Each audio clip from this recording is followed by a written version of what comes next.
All right, this weekend's main event is Amanda Lemos versus Jessica Andrade. We got some winning bets from last week, and we'll make our picks in this video. What's up, Carson? This card is very exciting. It's me horrible prelims and actually a decent main card. It looks horrible at first sight, but when you do some research on it, there's some decent ones in there. I think there's about 3 fights that I want to watch. True. All right. Well, let's get into it. All right, to start with the main event, we got Amanda Lemos versus Jessica Andrade. Carson, what's your initial thoughts? I like Andrade in this one. I think she'll be the heavier fighter, more power, and if she can last a couple rounds, Lemos, I think, will tire herself out. Yeah, it's going to be... Lemos has really fast striking, and we just watched Estela Nunes fight this last weekend, who is similar style. These fast female strikers, a lot of times they have a really hot first 2 rounds, and then they slow down a ton. So I think we're going to expect Jessica Andrade to beat the early storm, maybe even take down Lemos, and then hopefully take over rounds maybe late 2 through 5. And I got her by KO or points. What do you think about that? I'd probably lean towards the decision, but a knockout would be. I could see that. She's got a lot of finishes on her record. I might say round 4 KO. I don't know if you like that. Yeah, if she does, I think it'd be in the later rounds. I think she'll be able to outpace her, and if the takedown game comes into play, I don't know. And she's got good body work and stuff like that, so not surprising to pick here. Everyone likes Andrade. In the co-main event, we have Clay the Carpenter Guida versus Claudio Puelles. And we got our favorite fighter on this card, right, Carson? Yeah, let's go Clay. I think he's going to win. How about you? Yeah, he puts a pace on people, and I was watching some Puelles fights, and he doesn't have the greatest output. And Clay, he's great for a judge's scorecards. He can win fights on judges' scorecards. He just pressures people. And he is the takedowns. He's got the skills to pay the bills. He's old, but I'll stay. Takedowns, yeah. I'll stick with him. Me too. And his losses are actually against halfway decent opponents. I mean, yeah, getting submitted by Jim Miller's not a... And he stunned Jim Miller in that fight when we watched it, and got submitted, and I can scroll down and go through these a little bit more. Oliveira, he lost to. I mean, Mark Madsen's not a bad loss, especially by split decision. Michael Johnson's a good win. Bobby Green, I mean, he went to a decision with Bobby Green, which is impressive. Yeah. And I like Puelles has beat Chris Duitsmacher, who's not good. Like, Jordan Levitt looked horrible this last week, so yeah, I'm sticking with Clay Guida. You think decision? Yeah, probably decision. Yeah, I think probably decision seems safe. In our third fight to finish the night, we have Tanner Boser versus Alexander Romanov. Carson, I know you're high on Romanov. Explain your pick. Yeah, of course. I think you'll be the bigger fighter, the more powerful fighter. But Boser, he has a puncher's chance, but I think Romanov will get it done. Yeah, probably knockout. Romanov should have a 20-plus pound weight advantage. I think Boser's gotten beaten by grapplers before. Yeah, he lost to Latifi. And Latifi's not good. And split decision, though. But, yeah. Also, like, Romanov he does a really good job of just using his, like, full weight to put on people so they can't get up. But, I mean, Romanov hasn't fought the best fighters yet. Boser's got good striking, but I don't think anyone's going to be going with Boser in this matchup, especially just with the wrestling advantage. Yeah, absolutely.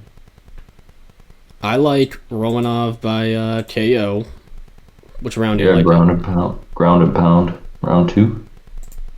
Yeah, seems the most logical. Hopefully he just doesn't tire himself out by doing something crazy, but I think that should be a pretty safe pick. In our next matchup, we have Macie Barber versus Montana De La Rosa. Macie Barber. This is a weird fight. This is a hard one to break down, but Yeah, tough fight to predict. she hasn't had very great performances as of late, and Montana De La Rosa doesn't have a very consistent record, so it's hard to back this up. Macie Barber came out across that lucky decision versus Miranda Maverick. You remember that one? Yeah. And something that, sways, I guess, me towards Barber, me and you both probably, is that she could steal a scorecard because she loves to punch the air. Yeah, just having a higher output. She does that double jab out in the middle of nowhere that does nothing, but apparently judges love that stuff. And Montana De La Rosa should have the grappling advantage, but I don't think she's going to get the fight to the ground. Barber's a pretty big girl. But I put very little faith in this pick. I'd lean Barber, but Barber decision, I guess. De La Rosa's a pretty tough girl. She's taken some pretty bad beatings in a couple of her fights, but yeah, for the most part, maybe just Barber decision as a bet too if you're ever going to get involved, but I wouldn't get involved. yeah. Our next matchup is I'm not even going to try that first name. We got Sue versus Manel Cap. What's your initial thoughts on Sue and Cap, Carson? Yeah, I think this will be a really good fight. I do too. I like. And I think Sue will have the reach advantage, and I'll pick him to win. Yeah, I like Sue in this situation too. Cap is sometimes a very inactive fighter, if you remember some of his other fights, but he kind of sits back and isn't super active, so it kind of scares you for a judge's scorecard. For Sue, every single one of his losses has come by submission, and at least when Cap's been in the UFC, he hasn't really gone for submissions. I like Sue. His striking's super slick, and I think he could breeze to a decision. Yeah, he fights at range and can pick you apart pretty easily. And yeah, like I said, if Cop's going to be inactive, like in the striking, Sue could just lead kick him and jab him, and he could win the fight. And it's I don't know if Cop will knock him out too, because I think Sue is pretty good defensive boxing. But this is an upset that no one's going to see. I think you're going to see odds for Cop like swing to minus 200 just because people know who he is. So there is a scare obviously in the grappling for this. Just if Sue gets taken down, Cop should have the advantage. But I don't think Cop is stylistically a guy who wants to do that. We're going to do Sue decision. We're going to do it. Probably be one of the few places that picks it, but let's do it. In our next matchup, we have Charles Jourdain versus Lando Vannata. And personally, I think we should already give these guys the Fight of the Night award because I think they're going to go at it. Stylistically, you kind of have Jourdain, who's a kickboxer, really uses his kicks well at range, can fight going backwards, but he kind of can tire out as fights go on. And then we have Lando, who stylistically is unique, likes to come forward, can take a lot of shots, and he should have a grappling advantage in this fight. I wouldn't expect him to use it, but there is a more paths to victory for Lando. I think also he'll be the fighter coming forward, and Jourdain will be out around the outside of the octagon. If we're looking at experience too, from a perspective, I mean, Lando's wins and losses are against good competition. He's got Mike Grundy ignore the split decision because a judge's scorecard was completely fucked in that one. Losing to Bobby Green, there's no shame. Beating Yancy Medeiros. Losing to Mark Ducasse. I mean, these are good fights. Andre Ewell's not too good, and I mean, Charles Jourdain beat him. Junior Rosa submission. I think just from experience, we're going to go with Lando and the grappling advantage, but I mean, this could go anyway. But I think a decision is the most believable. Another prop bet to get for this one would be like over 1.5 rounds or fight to start round 3. I think that's a lock on this card. In our next matchup, we have Jordan Wright versus Marc-Andre Barriault, and this has red flag written all over it. Jordan Wright has gotten knocked out by a lot of people. Surprisingly, he's got really good hands.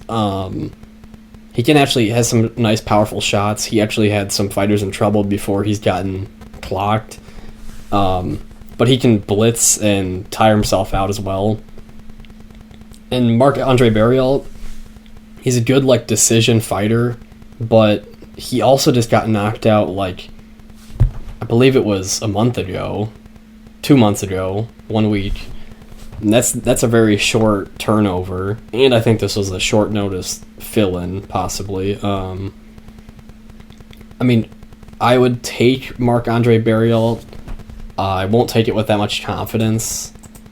And just because Jordan Wright's gotten hurt by quite a few people, we'll just say round 3 KO. He tires himself out and Barriault finishes him. Our next matchup, we have Dwight Grant versus Sergey Kondozko. In this matchup, Dwight Grant's kind of been in a lot of fights that are, I'll just say, lackluster. Doesn't really have the greatest striking. He's kind of in fights, and he's not the most coordinated from what I've seen. And Sergey is the younger fighter. He's got pretty good striking. I don't know exactly how his ground game stands. But in this fight, I'm just going to pick the younger fighter, a little bit more athletic. And I think he can make it to a decision. I don't think Dwight Grant really puts himself in danger too often. So we'll just go Sergey by decision. In the next fight, we have Tyson Pedro versus Ike Villanueva. Carson, who do you think? Well, I think Villanueva sucks, so I guess that leaves us with Tyson Pedro. Yeah, neither of these guys are that great. Pedro's coming off a 3-year layoff. Villanueva doesn't really have many good wins. Kind of strange-shaped fighter. Just take the favorite and the younger fighter. That's all there is to this one. Knockout for Tyson Pedro. Round 1. Fuck it, let's do it. In this next matchup, we have Ari Lang versus Cameron Else. Ari Lang has 2 UFC fights that he's both lost. He's not the best fighter, but if you go to a decision with Jeff Molina, that's pretty impressive.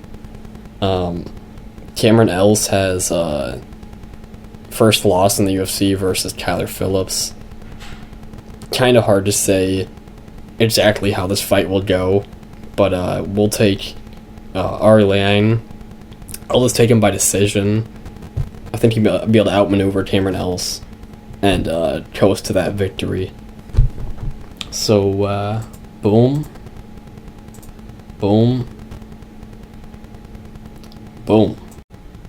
Next fight, we have Marcin Prachnio versus Phillip Lins. This is not going to be a good one, I believe. Would you concur? Yeah, I would. Tough fight to predict as well. Well, I mean, if you look at these guys' records, they are equally confusing to look at. Ike Villanueva, a guy who's fighting on this card, he beat Khalil Roundtree Jr., I believe he just took down and beat him. Mike Rodriguez, he got beat by, obviously, Magomed Ankalaev is pretty good loss. And Sam Alvey, actually, he eats a lot of shit, but he's alright for light heavyweight division. But we're going to take Phillip Lins, I think. He's gotten knocked out by Tanner Boser, but that was a while ago. And to go to decision with Andrei Arlovsky is actually okay. So, we're going to go with Lins. I think just decision. Do you think anything more of it? Decision, probably. Yeah, I don't think they have the skills to get it done. Alright, first fight of the night and last fight to go over. We have Dean Barry versus Mike Jackson. No-brainer. We just have Dean Barry. He wins his fights by KO. Mike Jackson fought CM Punk and some other trash people. Let's go KO. Mike Jackson's last fight was 4 years ago. 4-year layoff. It'd be tough to get back in the octagon. You think just KO round 2? That's what I put. KO round 1. Round 1, wow. Going big time. Yeah. Alright, these are our picks and predictions for Amanda Lemos versus Jess Andrade fight night. Stay posted for our video later in the week with our picks. Also check out the Instagram with all the picks. Carson, anything to add? Yep, just stay tuned for that best bets video in a couple days here. Yeah, we gotta wait till we get all the method of victory and all those options available. So, yeah, that's it for this video, and peace! Peace!